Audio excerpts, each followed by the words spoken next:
"I cannot burn!" Bishop Ridley screamed in agony as his legs were roasted down to the bone, yet his upper body remained completely untouched by the flames. This horror was caused by a tragic mistake.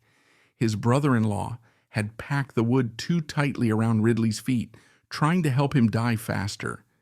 Instead, he cut off the airflow, accidentally turning a standard execution into a slow, agonizing torture session. This was a brutal end for the man who dared to humiliate Bloody Mary by publicly calling her a bastard. Ridley had attacked the Queen's deepest insecurity, and she wanted him purged by fire. But fate had a crueler plan. Instead of a martyr's quick death, he was forced to endure a living hell, screaming for help while the fire refused to rise. Nicholas Ridley was not born into the soft, velvet-draped world of the southern English gentry. He was not a creature of the court, bred for whispering in corridors. He was born roughly around the year 1500 in South Tynedale, Northumberland. In the early 16th century, Northumberland was effectively a failed state. It was the debatable land, the rugged frontier between a hostile Scotland and a distant, indifferent England. This was the home of the border reivers, clans of riding families who recognized no authority but their own kin. For centuries, the Ridleys, the Armstrongs, the Charltons, and the Grahams had engaged in a perpetual cycle of cattle raiding, arson, kidnapping, and blood feuds. Unthank Hall, where Nicholas was born, was not a manor house in the traditional sense. It was a fortress. It was a vassal house, a fortified farmhouse with thick stone walls designed to be defended against a midnight siege. The ground floor was for the cattle to protect them from theft. The family lived above, pulling the ladder up at night. This geography is destiny. Nicholas Ridley came from a long line of knights and warriors. His uncle was a knight, his father was a man of the sword. The Ridleys were known for their hard riding and hard hitting. They were men who valued physical endurance, stoicism, and a certain grim humor in the face of death. It is crucial to understand this genetic inheritance. When we read of Ridley's intellectual brilliance later in life, we must remember that it was housed in the body of a borderer. He possessed a physical toughness that the soft scholars of Oxford and Cambridge simply did not have. He was raised in a culture where pain was a daily reality and where loyalty to one's clan was the highest virtue. As a second son, however, Nicholas was not destined to inherit the sword. He was destined for the church. This was the standard path for younger sons of the gentry. The eldest gets the land, the second gets the priesthood. But Nicholas was not sent to a local monastery to mumble prayers. His intellect was evident early on, a terrifyingly sharp memory, and a hunger for logic that outstripped his local tutors. His uncle, Dr. Robert Ridley, was a man of significant influence and a staunch conservative Catholic. He saw the potential in the boy. He plucked Nicholas from the mud and blood of Tynedale and sent him south to the glittering, dangerous world of Cambridge University. When Nicholas Ridley arrived at Pembroke Hall, Cambridge, around 1518, he walked into a world on the brink of a nervous breakdown. For centuries, the University of Cambridge had been the guardian of medieval scholasticism. This was a method of learning based on the intense study of approved texts, Aristotle, the Church Fathers, and the elaborate legalistic framework of canon law. It was a closed system. You didn't ask, is this true? You asked, how does this fit with what the Pope says? But the winds were changing. A new intellectual movement, humanism, was sweeping up from Italy. Men like Erasmus were arguing for ad fontes, to the sources. They argued that to understand God, you shouldn't read a commentary written by a monk in 1200. You should learn Greek and Hebrew and read the Bible in its original language.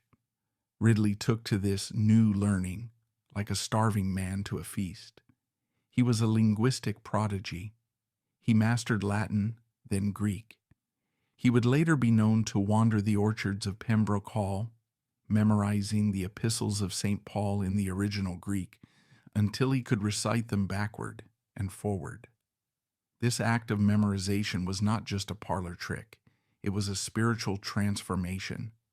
As he internalized the actual words of the apostles, he began to notice the vast yawning chasm between the Church of the New Testament and the Church of 1520s England.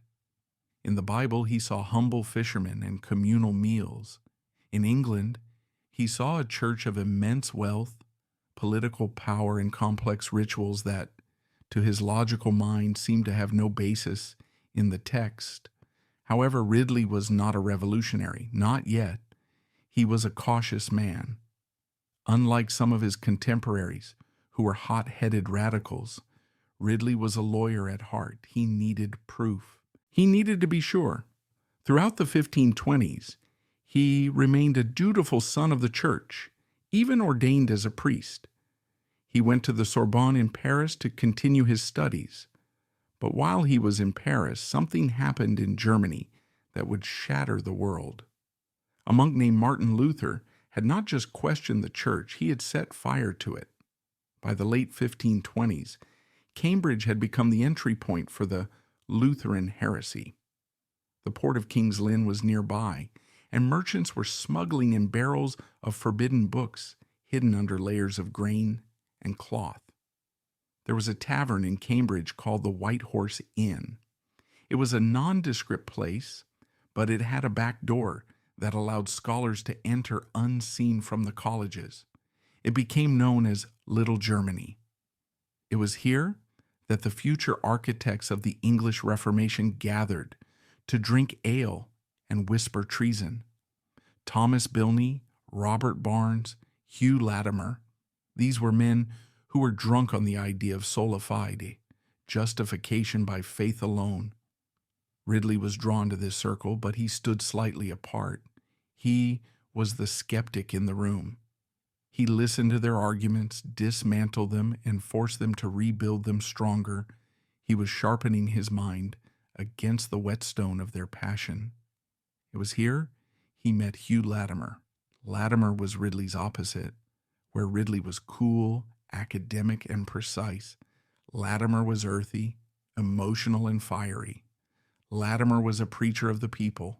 Ridley was a theologian of the book. They formed a partnership that would last until the moment they died at each other's feet. The question that haunted Ridley was the Eucharist, the Mass.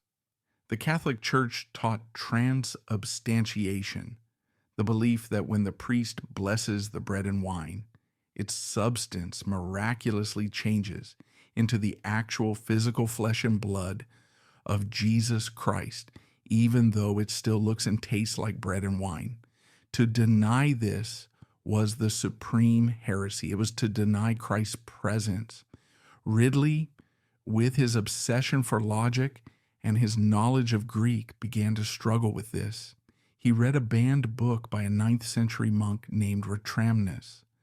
Ratramnus argued that the presence was spiritual, not physical. For Ridley, this was the key. It reconciled his faith with his reason. Christ was present, yes, like the sun is present in a room through its light and warmth, without the sun actually crashing through the window. It was a real presence, but a spiritual one. This sounds like a minor theological technicality to modern ears. In the 16th century, it was the difference between being a saint and being a heap of ash. While Ridley was wrestling with Greek verbs in Cambridge, King Henry VIII was wrestling with his conscience and his libido in London. Henry needed a son. His wife, Catherine of Aragon, had failed to give him one. He wanted to marry Anne Boleyn. The Pope refused to annul his marriage. We all know the story. Henry broke with Rome. He declared himself the supreme head of the Church of England. But we must be careful here. Henry VIII was not a Protestant. He hated Martin Luther. He burned Lutherans. Henry wanted Catholicism without the Pope. He wanted the Latin Mass, the celibate priests, and the incense. He just wanted to be the one in charge of it. This created a bizarre and terrifying political environment. You could be burned for being a Lutheran, heresy, and you could be beheaded for being a papist, treason.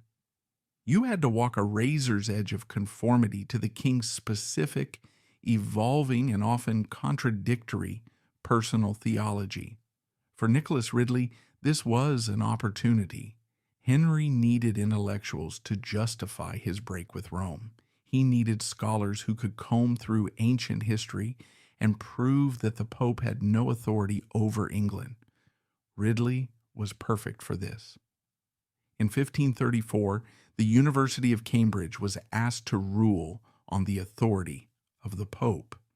Ridley, as a senior proctor, signed the decree stating that the Bishop of Rome had no more authority in England than any other foreign bishop. It was his first act of rebellion. He had officially rejected the Pope. This brought him to the attention of Thomas Cranmer, the Archbishop of Canterbury. Cranmer was the quiet mastermind of the Reformation. He was a survivor, a man who knew how to manage the volatile King Henry. Cranmer needed a lieutenant, someone younger, tougher, and sharper. He found Nicholas Ridley. Ridley became Cranmer's chaplain. He moved from the academic bubble of Cambridge to the shark tank of the Tudor court. He was now living in the shadow of the throne. By the late 1530s and early 1540s, Ridley was evolving from a scholar into an enforcer. He was given the parish of Herne in Kent. It was here, in the quiet of the countryside, that his heresy fully matured. He began to preach in English. He told his parishioners that they should pray not in Latin mumbling, but in their own tongue. But the danger was growing. Henry VIII was old, sick, and paranoid. The conservative faction at court, led by the Duke of Norfolk and Bishop Gardiner, was fighting back. They convinced the king to pass the Act of Six Articles in 1539, reaffirming Catholic doctrines and imposing the death penalty for denying them. Ridley was in mortal danger. In 1543, the blow fell. The conservatives launched a plot to take down Cranmer and his circle. They accused Ridley of preaching heresy at Herne. Ridley was summoned before the Privy Council. This was usually the end of the line, but Ridley displayed the borderer's nerve. He didn't panic. He used his legal training to pick apart the accusations. He survived. But it was a warning shot. He knew that as long as Henry VIII was alive, the Reformation could go no further. On January 28, 1547, Henry VIII breathed his last. The terrifying epoch was over. His son Edward VI took the throne. Edward was only 9 years old. He was a strange, serious, intense child. He had been educated by Protestant tutors, and he was a zealot. He didn't just want to reform the church, he wanted to purify it. This was the moment Ridley had been preparing for his entire life. The brakes were off, Ridley was unleashed. He was made Bishop of Rochester and later Bishop of London. He became the architect of the Edwardian Reformation. Now the new learning moved from the classroom to the streets. Ridley's vision was radical. He looked at the medieval churches of London, filled with statues of saints, rood screens, and wall paintings, and he saw idolatry. He saw dumb stones that the people worshipped instead of the living God. He issued the injunctions. It was an order to cleanse the temples.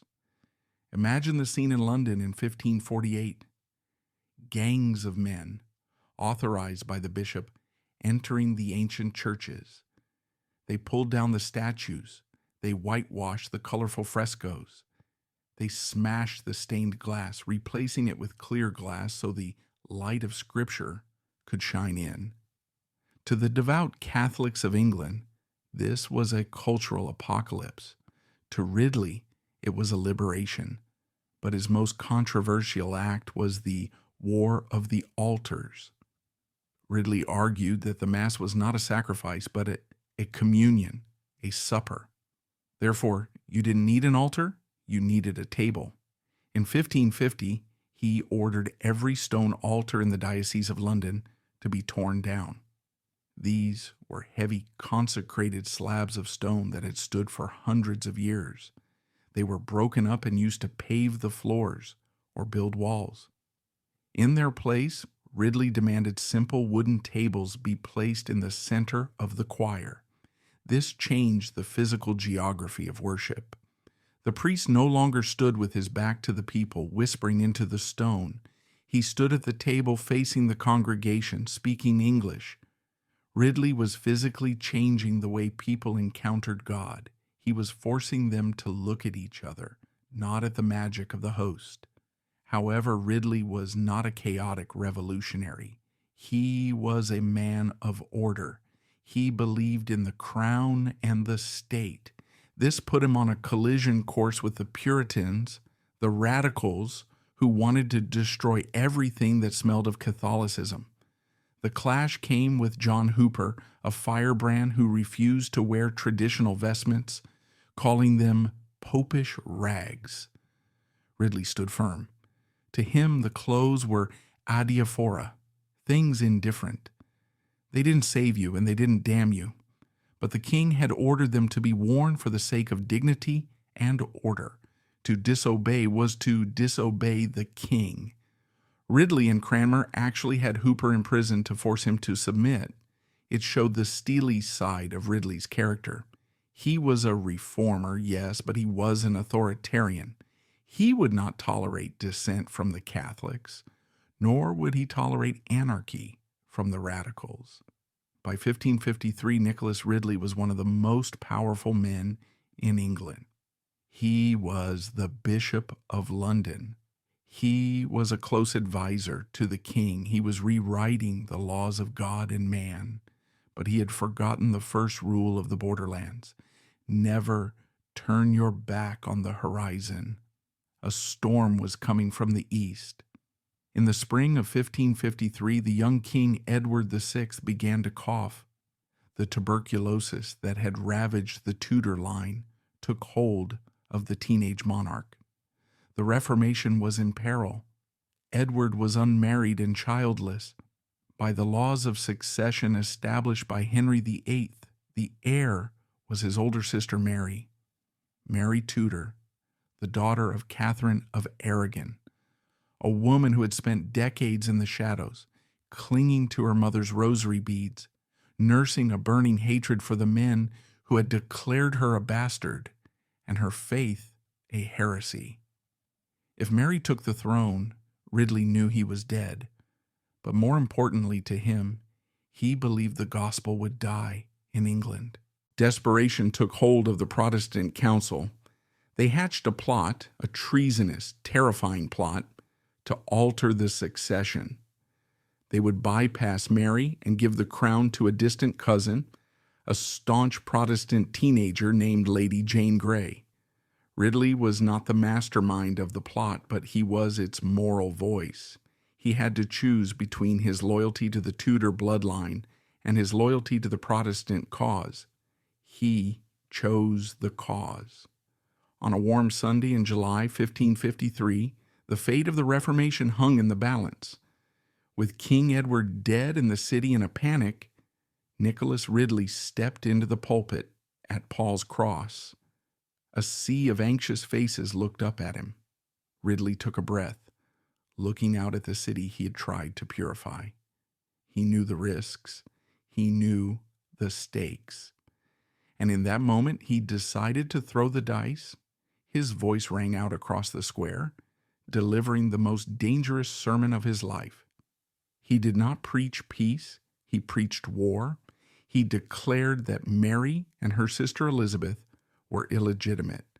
He warned that Mary would bring foreign powers to enslave Englishmen.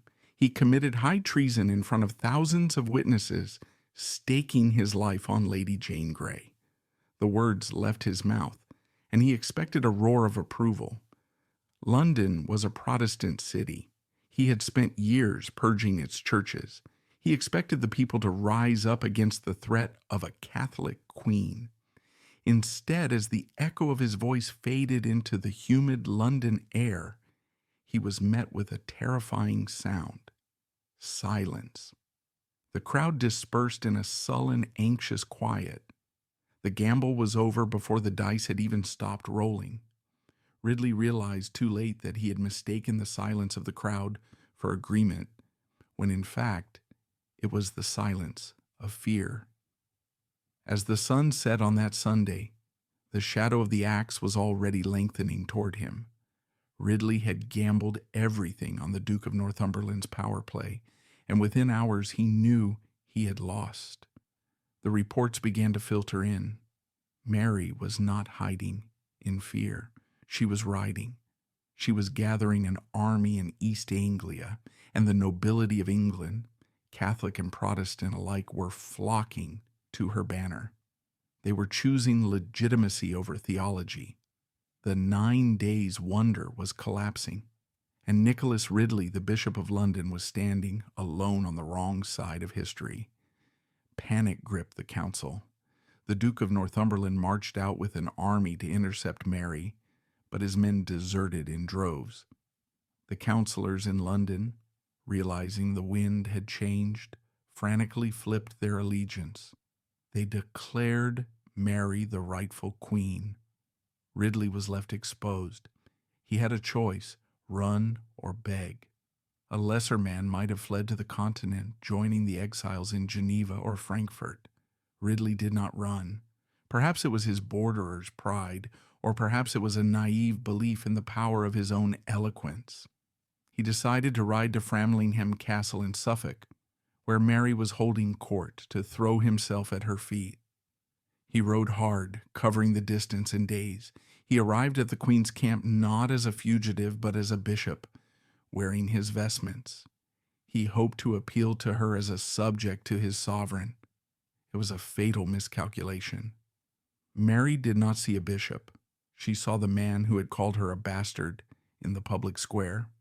She saw the man who had destroyed the altar she held sacred. He was not even granted an audience. He was arrested on the spot. His horses were seized. His vestments were stripped. He was heavily guarded and sent back to London, not as a prelate, but as a traitor. The journey back was a humiliation. He was paraded through the streets on a lame horse. The same crowds that had listened to his sermons now jeered him. He was taken to the Tower of London. The heavy portcullis of Traitor's Gate slammed shut behind him. The Tower of London in 1553 was a crowded, chaotic place.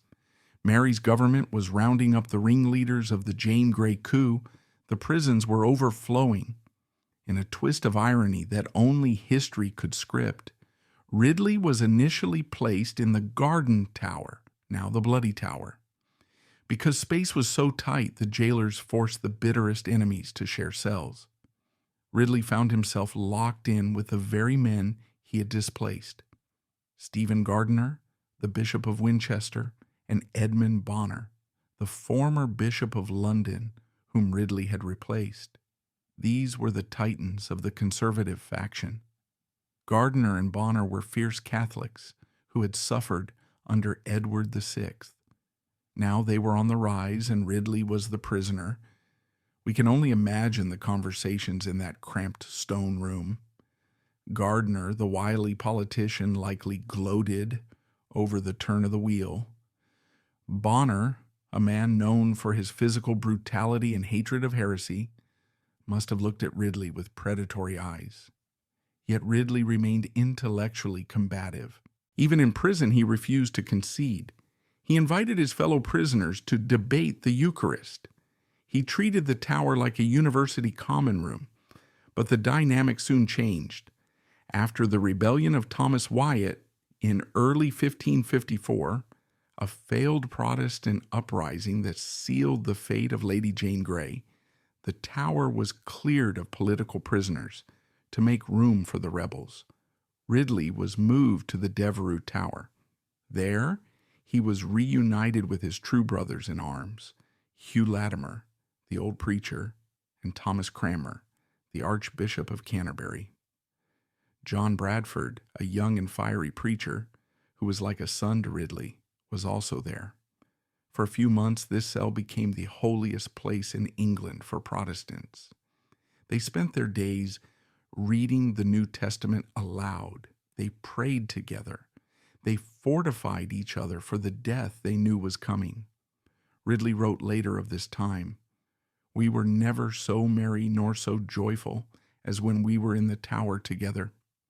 It was here that they solidified their defense. They knew they would be tried not for treason, which was a political crime, but for heresy, a religious crime. Mary didn't just want to kill them, she wanted to discredit them. She wanted to prove they were wrong. In March 1554, the government decided to move the Oxford Martyrs, Ridley, Latimer, and Cranmer, out of London. The capital was too volatile. The people loved Latimer too much. They were transferred to Oxford. They were housed in the Bocardo prison, a filthy jail located over the north gate of the city. It was a place for debtors and drunks. The conditions were wretched. They were separated. Ridley, however, was allowed to remain in the custody of the mayor of Oxford, a man named Edmund Irish. This was a house arrest, but strictly controlled. The Irish family were staunch Catholics. Mrs. Irish, the mayor's wife, was a formidable woman who hated Ridley's heresy. She would frequently berate him at the dinner table. Ridley, with his characteristic patience and charm, would gently debate her. He never lost his temper. He treated her with the courtesy of a knight, even as she wished him dead. Over time, something shifted. The heretic became a human being to them. He was kind. He was brilliant. He was devout. Slowly, Mrs. Irish began to soften. This domestic drama, the softening of the jailer's heart, played out against the backdrop of a national tragedy. In April 1554, the stage was set for the intellectual showdown. The Queen's theologians arrived in Oxford. They were the finest minds of Cambridge and Oxford, led by Dr. Hugh Weston. Their goal was to hold a disputation, a formal academic debate. They wanted to humiliate the reformers publicly, to force them to admit that their theology was nonsense. Ridley was brought to the Divinity School. It is a magnificent building with a vaulted stone ceiling that still stands today. The room was packed. The students hung from the rafters. The atmosphere was not one of academic inquiry. It was a blood sport. Ridley stood alone at a desk in the center of the room. He was pitted against a dozen opponents who rotated firing questions at him in Latin. The topic was inevitably the Eucharist. Is the natural body of Christ really in the sacrament? Does any other substance remain after the consecration? Is the Mass a propitiatory sacrifice for the sins of the living and the dead? Ridley's performance in the Divinity School is legendary. He was 54 years old, exhausted and under threat of death, yet he ran circles around his interrogators. When they quoted St. Augustine to prove the real presence, Ridley quoted Augustine back to prove it was figurative. When they cited the Council of Lateran, Ridley cited the Council of Nicaea. His memory was photographic. He didn't have his books, yet he cited page and paragraph numbers from memory. At one point, the debate descended into chaos. The Catholic doctors were shouting, hissing, and clapping their hands to drown him out. Ridley stood calm in the storm. He said, "I have never seen such a lack of order in my life. You sound like a flock of geese." His primary argument was subtle but powerful. He argued that if the bread literally turns into God, then Christ is being chewed, swallowed, and digested. He called this Capernatic, a gross cannibalistic interpretation. He argued instead that we feed on Christ in our hearts by faith, just as we drink the words of a friend. The debate lasted for hours. By the end, the Catholic doctors were frustrated. They hadn't crushed him. They had barely laid a glove on him. But the verdict was predetermined. On Friday, April 20th, 1554, Ridley, Latimer, and Cranmer were brought to St. Mary's Church. They were asked one last time to recant. They refused. They were formally declared heretics. The sentence was excommunication. The path to the stake was now legally open. And then nothing happened. For nearly 18 months, Ridley sat in Oxford. Why the delay? The legal machinery was jammed. Under Henry VIII, England had broken with Rome. To burn a heretic legally, you needed the authority of the Pope. But England was technically still in schism. Mary had to wait for her cousin, Cardinal Reginald Pole, to arrive from Rome and formally reconcile England to the Catholic Church. The heresy laws were not revived until January 1555. This waiting period was a psychological torture. Ridley sat in his room writing letters. He wrote his famous brief declaration of the Lord's Supper, smuggling the pages out of the window to his servant. He wrote letters of comfort to other prisoners. He watched from afar as the fires began. In February 1555, John Rogers, the man who had translated the Bible, was burned at Smithfield in London. Then John Hooper, Ridley's old rival in the vestments controversy, was burned in Gloucester. The fire was green and slow. Hooper took 45 minutes to die, screaming for more fire. Ridley heard these stories. He knew exactly what was coming. He knew about the wet wood. He knew about the agony. Yet, in his letters, there is not a shred of fear. There is only a steely resolve. He wrote to Latimer, "The fire shall purge us." In September 1555, the end finally approached. The Pope had given the green light. A new commission was set up to try the Oxford Martyrs, led by the Bishop of Lincoln, John White. The trial took place in the Divinity School. This time, it wasn't a debate, it was a sentencing. Ridley appeared wearing his bishop's cap, but he refused to remove it when the names of the Pope and the Cardinal were read. He said he would not honor a foreign power that had usurped the authority of God. Bishop White ordered a beadle to snatch the cap from Ridley's head. The trial was a formality. They read his own words from the disputation back to him. "Did you say the Mass is a blasphemy?" "I did." "Did you say the Pope is the Antichrist?" "I did." Ridley tried to argue his case one last time, but Bishop White cut him off. "Master Ridley, if you will not be a member of the church, you must be cut off."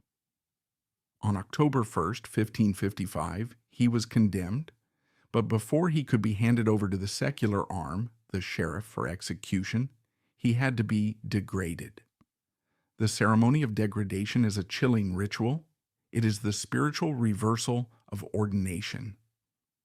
On October 15th, the day before the execution, the Bishop of Gloucester, James Brooks, came to the mayor's house. Ridley was brought out. They forced him to put on the vestments of a priest, the surplice, the cope, the alb. They wanted him to look like a bishop so they could strip him. Ridley resisted. He called the vestments foolish abominations. When they tried to put the surplice on him, he struggled so much they had to hold him down. Then the ritual began. Bishop Brooks took a piece of glass and scraped Ridley's fingers and thumbs, the places where he had been anointed with holy oil decades ago. This was to scrape away the power to sacrifice. They stripped the vestments off him one by one. They took the chalice from his hands. They took the Gospels. Finally, they stripped him down to his doublet. Bishop Brooks declared him to be no longer a bishop, no longer a priest, no longer a cleric. He was now just Nicholas Ridley, a layman and a heretic. Ridley tried to speak, but Brooks put his hand over Ridley's mouth. "We shall not hear you," Brooks said. Ridley was handed over to the High Bailiff of Oxford. He was now property of the state.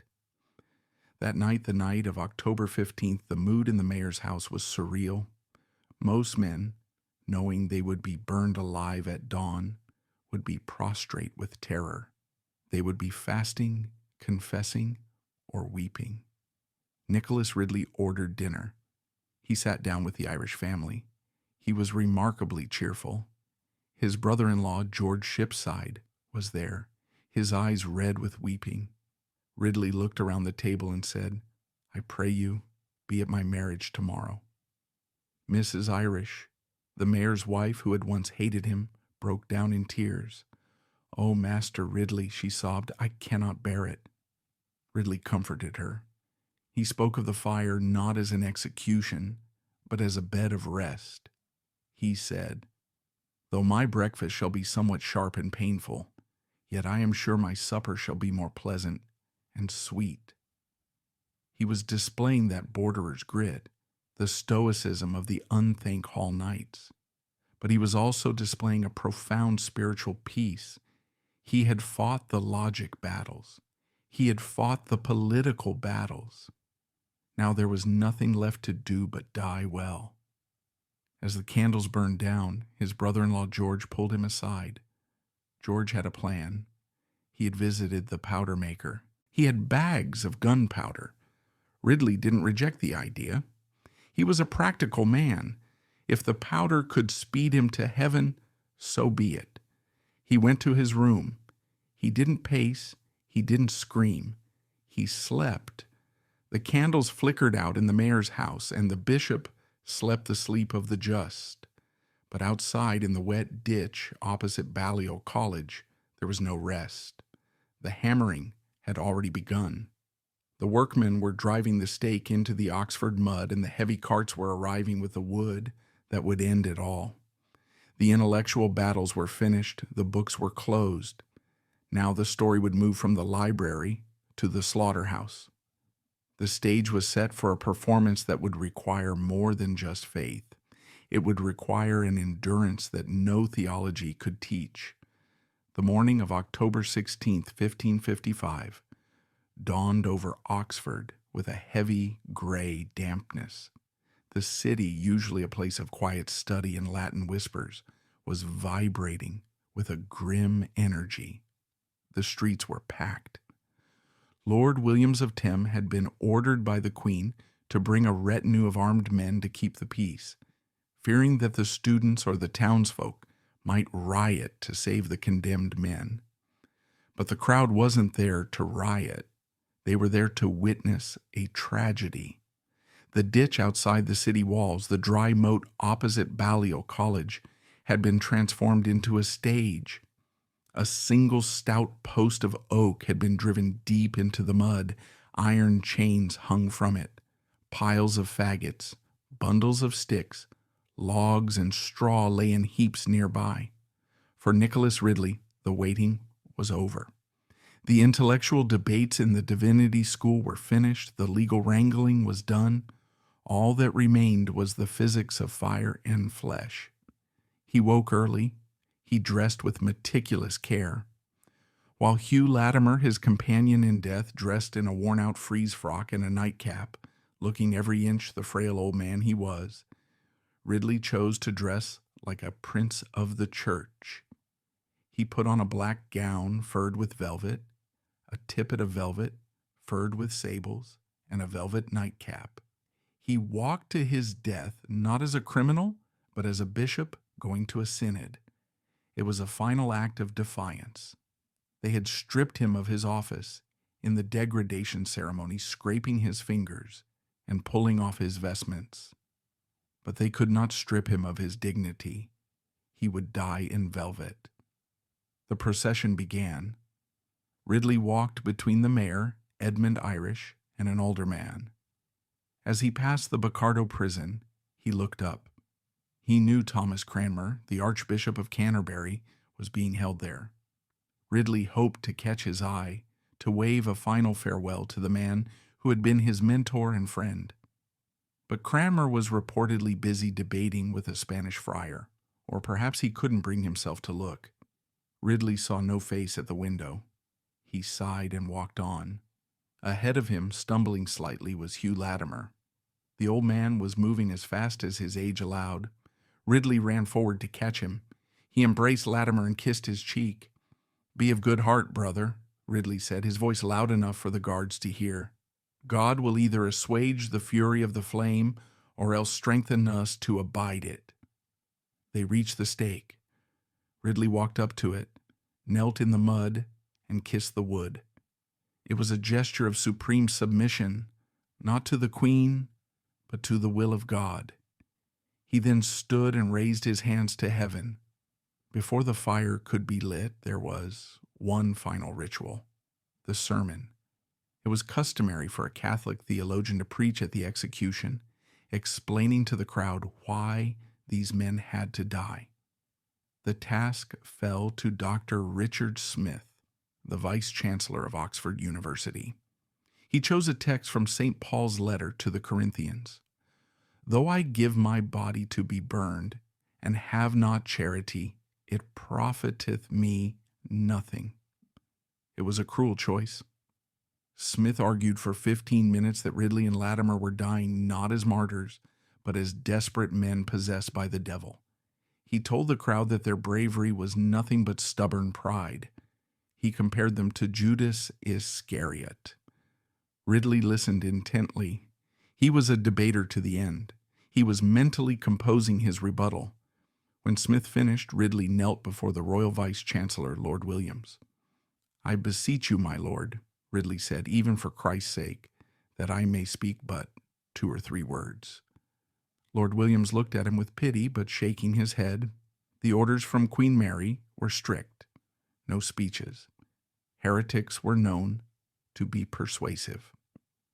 "Master Ridley," Williams said, "if you will revoke your erroneous opinions, you shall not only have liberty so to do, but also the benefit of a subject, that is, have your life." "Not otherwise?" Ridley asked. "No," Williams said. "Well then," Ridley replied, standing tall, "I commit our cause to Almighty God, which shall indifferently judge all." The bailiffs stepped forward. They clamped their hands over his mouth to ensure silence. The debate was over. Ridley then began to undress. He took off his velvet gown and his tippet and gave them to his brother-in-law, George Shipside, who was weeping openly. Then a strange and heartbreaking scene unfolded. Ridley began to empty his pockets. He had brought small gifts to give away. He gave a new groat, a silver coin, to a gentleman standing nearby. He gave away some nutmegs, a luxury spice he chewed for his digestion. He gave away pieces of ginger, his dial, a pocket sundial, and other small trinkets. The crowd surged forward.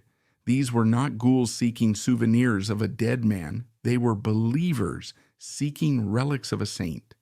People wept as they received a nutmeg or a handkerchief. It was a scene of profound intimacy in the midst of a public execution. Finally, he was stripped down to his shirt. He stood at the stake. The smith brought the iron chain. It was wrapped around the waist of both Ridley and Latimer, binding them back to the post. "Good fellow," Ridley said to the smith as he hammered the staple in. "Knock it in hard, for the flesh will have its course." He knew his biology. He knew that when the fire touched him, his muscles would spasm and contract. He wanted to be sure he wouldn't fall out of the fire. He wanted to face it standing up. Then came the moment of grim mercy. George Shipside stepped forward. He was trembling. In his hands he held 2 bags of gunpowder. He tied the bag around Nicholas's neck. "What is it?" Ridley asked quietly. "Gunpowder," George whispered. Ridley's face lit up. "I will take it to be sent of God," he said. "And have you any for my brother?" "Yea, sir, that I have," George said. "Then give it unto him betime," Ridley urged, "lest ye come too late." George hurried to the other side of the stake and tied the second bag around Latimer's neck. It was a desperate gamble. If the powder ignited quickly, the explosion would destroy the brain or stop the heart, ending the suffering in seconds. If it didn't, well, George tried not to think about that. The executioner arrived with a faggot of kindling, already blazing. He laid it at Ridley's feet. This was the moment. Hugh Latimer, old and frail, turned his head as far as the chain would allow and spoke the words that would ring down the centuries. "Be of good comfort, Master Ridley, and play the man. We shall this day light such a candle, by God's grace, in England, as I trust shall never be put out." The fire caught. On Latimer's side, the wood was dry and loosely packed. The flames roared up immediately, engulfing the old man in a curtain of fire. He cried out, "Father of heaven, receive my soul," and seemed to die almost instantly. He suffocated in the smoke before the flames could do their worst work. It was a good death by the standards of the day. But on Ridley's side, a catastrophe born of love was unfolding. His brother-in-law, George Shipside, was in a state of frantic desperation. He did not understand the cruel nature of the fire. He only knew he wanted to end Nicholas's suffering as quickly as possible. In his blind panic, George had brought a huge amount of gorse and piled the heavy logs high, thinking that more wood would mean a faster death. It was a fatal error. By packing the wood so tightly, he unwittingly constructed a tomb rather than a pyre. The dense gorse, crushed under the weight of the logs, smothered the flame at the base. The fire could not breathe. Instead of rising, the heat turned inward, creating a superheated oven around Ridley's feet while his upper body remained completely untouched in the cool air. The fire burned through the wood and began to eat his legs. Ridley stood there fully conscious, looking down at his own destruction. The pain was beyond human comprehension. The nerves firing, then dying, the muscles cooking on the bone. He began to scream, "I cannot burn! I cannot burn!" He wasn't begging for mercy from the Queen. He was begging for the fire to do its job. He wanted to die, but his body wouldn't let him. The spectators froze. This wasn't the usual spectacle. This was torture. Ridley began to leap in the chains. Witnesses described it as a macabre dance. He was jumping up and down, trying to shake the logs loose, trying to force the fire upward. "Lord, have mercy upon me," he screamed. "Let the fire come unto me. I cannot burn." His brother-in-law, George, heard the screams. He saw Nicholas struggling. George's mind snapped. He thought the fire wasn't hot enough. So George grabbed more faggots of wood and threw them onto the pile. It was the worst thing he could have done. The fresh wood completely smothered the flame. It trapped the heat even more tightly around Ridley's ruined legs, while blocking any path for the fire to reach his chest or the gunpowder. George Shipside was killing him by trying to save him. Ridley had now been burning for several minutes. His legs were almost gone, yet he was still shouting, lucid and terrified. "I cannot burn," he wept. The crowd was sobbing. Even the guards were turning away. It was a scene of such raw horror that it transcended politics. Catholic or Protestant, no one wanted to see a human being suffer like this. Finally, a man in the crowd, history does not record his name, only his act, saw the problem. He grabbed a billhook, a pole weapon with a curved blade used for pruning trees. He stepped into the heat. He didn't throw wood on, he pulled it off. He leveraged the heavy logs that George had piled up and ripped them away from the stake. Air rushed in. The chimney effect finally took hold. The fire, starved of oxygen for so long, roared upward with a terrifying sound. A pillar of flame leaped from Ridley's legs straight up to his face. Ridley didn't pull back, he leaned into it. He turned his face toward the fire as if it were a lover. The flame touched the bag of gunpowder. Boom! The explosion was small but effective. It stunned him, knocking the life out of him instantly. His body slumped forward over the chain, dangling like a broken doll. The legs burned through completely, and his body fell into the ashes at Latimer's feet. Silence fell over the ditch. The smell of roasted flesh and gunpowder hung heavy in the damp Oxford air. George Shipside collapsed. He had just watched the man he loved more than anyone else die, the worst death imaginable, and he knew that his own hands had prolonged the agony. George would survive, but he was a broken man. The execution of Nicholas Ridley changed something in the English psyche. Mary Tudor had wanted to show the triumph of the church. Instead, she had shown the cruelty of the state. The fire finally burned itself out, leaving only ash and the smell of charred velvet hanging in the damp Oxford air. The crowd dispersed, shaken and weeping, carrying the memory of the dancing bishop home to their firesides. But high above the city, the horror was not over. The smoke from the ditch did not clear for days, drifting up toward the stone cell of the Bocardo prison. There, an old man was watching from the window, his face wet with tears. This was Thomas Cranmer, the Archbishop of Canterbury. He was the architect of the English Reformation, the man who had annulled Henry VIII's marriage, and he was the last man standing.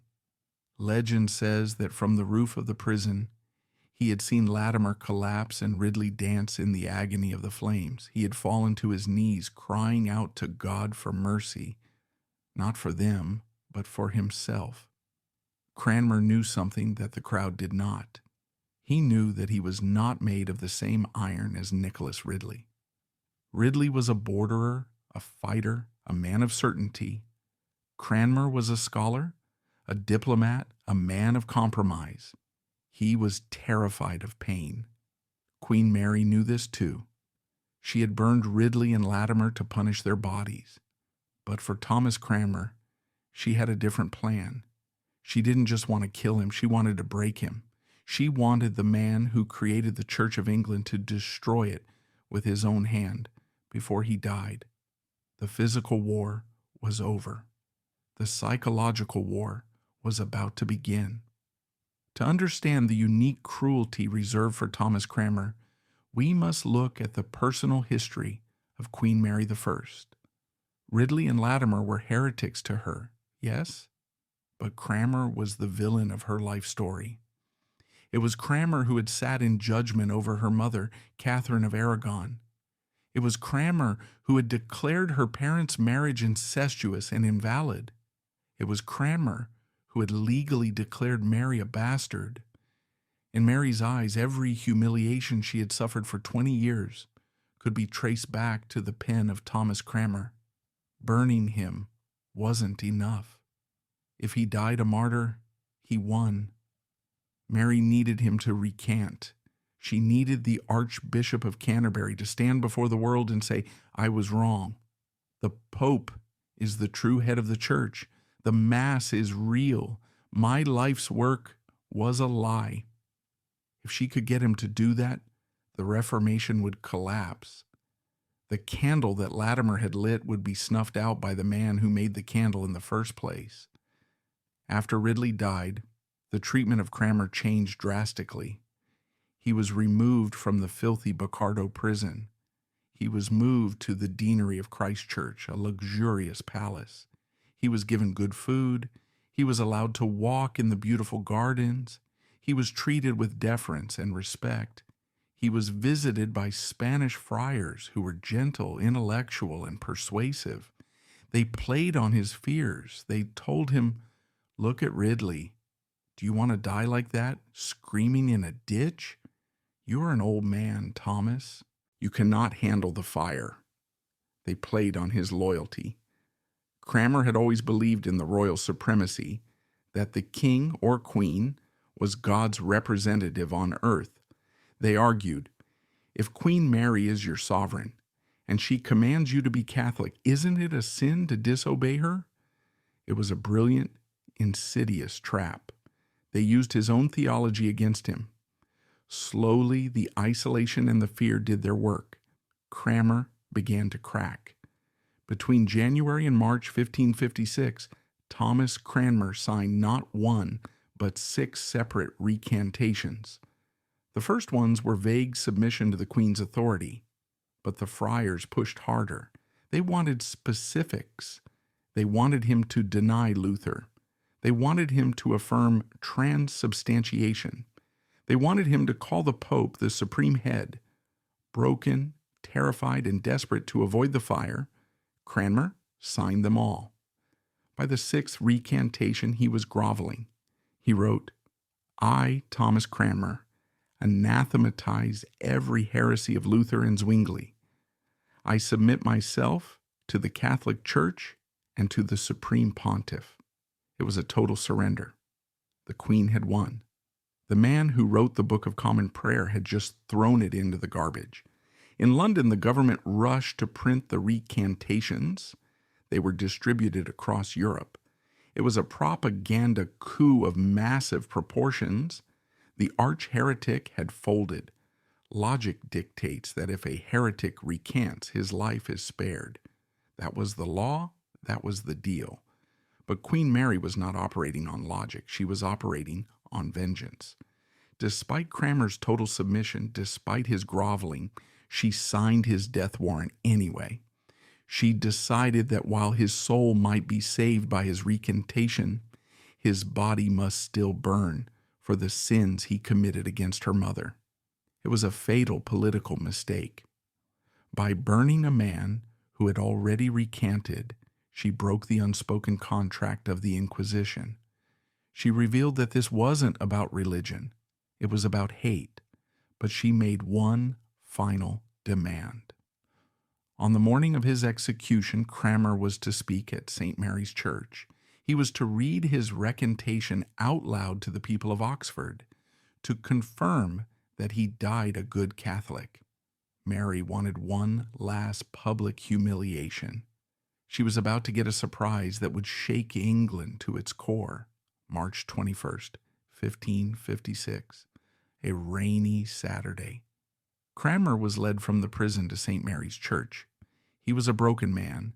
He walked with a stumbling gait, crying continuously. His face was swollen with tears. He wore a ragged gown and an old square cap. The church was packed. The Catholics were there to gloat. The Protestants were there to mourn their fallen leader. Cranmer was placed on a stage opposite the pulpit. Dr. Henry Cole preached the sermon, explaining that Cranmer had to die for the enormity of his crimes, but that he died a penitent Catholic. Then it was Cranmer's turn. He stood up. He took a piece of paper from his pocket, the speech the government had approved. He began to read. He thanked the people for their prayers. He confessed his sins. He urged obedience to the king and queen. Whatever the friars expected, it was going according to script. But then Cranmer stopped reading. He looked up at the ceiling. His voice, previously weak and wavering, suddenly became strong. "And now," he said, "I come to the great thing that troubleth my conscience more than any other thing that I ever said or did in my life." The friars nodded. They thought he was about to confess his heresy. "And that is," Cranmer continued, "the setting abroad of writings contrary to the truth, which here I now renounce and refuse, as things written with my hand, contrary to the truth, which I thought in my heart, and written for fear of death." The church went silent. "And forasmuch as my hand offended in writing contrary to my heart, my hand shall first be punished. For if I may come to the fire, it shall be first burned." He took a breath. "And as for the Pope, I refuse him, as Christ's enemy and Antichrist, with all his false doctrine." Pandemonium erupted. Lord William shouted, "Stop the heretic's mouth!" The friars rushed the stage, screaming at him, "You are mad! You are possessed!" But Cranmer was already moving. He didn't wait to be dragged. He ran. He ran out of the church doors and into the rain. He ran down the street, a 66-year-old man sprinting toward his death. He ran toward the very spot where Ridley and Latimer had died 6 months earlier. The crowd ran with him. It was a chaotic, muddy stampede. When he reached the stake, the wood already piled high, he didn't struggle. He stripped off his outer garments. He stood in his shirt, which reached down to his feet. He had a long white beard that touched his chest. They chained him to the stake. The fire was lit. Cranmer did not scream. He did not dance like Ridley. He did something even more terrifying. As the flames leaped up, Thomas Cranmer thrust his right hand, the hand that had signed the recantations, directly into the heart of the fire. He held it there. He watched it burn. He didn't flinch. He spoke loud and clear over the roar of the fire. "This hand hath offended, this unworthy right hand." He held it in the flame until it was burned to a stump, before the fire even touched his body. Then the flames rose around him. He looked up to heaven, said, "Lord Jesus, receive my spirit," and died. If Ridley's death was a tragedy of incompetence, Cranmer's death was a tragedy of defiance. Mary had overplayed her hand. She had forced a weak man into a corner, and in doing so, she had given him the courage of a lion. By burning his hand first, Cranmer had created a symbol more powerful than any book. He had turned his moment of weakness into a moment of supreme strength. Queen Mary's reign began to disintegrate. She was plagued by phantom pregnancies. Twice she believed she was carrying a child, her belly swelling, only for the months to pass with no baby.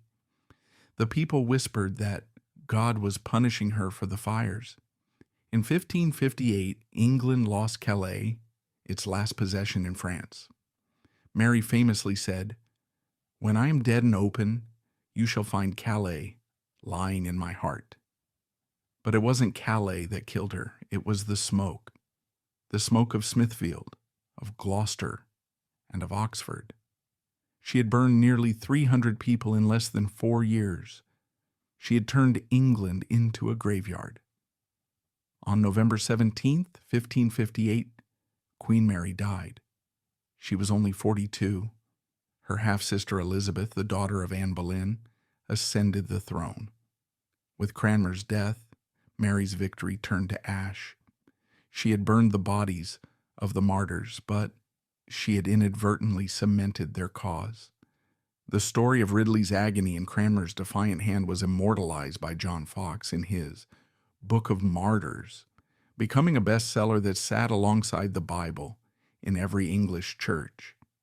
When Elizabeth I ascended the throne, she built a church that balanced the theology of these martyrs with the order of the monarchy.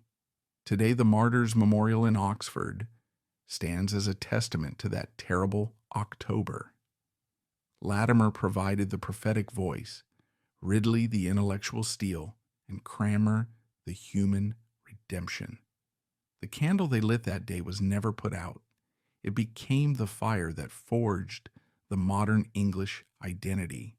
History is often told as a list of dates and battles. But the story of Nicholas Ridley reminds us that history is also biology. It is the failure of a nerve ending. It is the thickness of a log. It is the mistake of a brother-in-law who loved too much. It is the story of a man who danced in the fire, not because he wanted to, but because he had to. And in that terrible involuntary dance, he stepped out of time and into legend. The candle is still burning.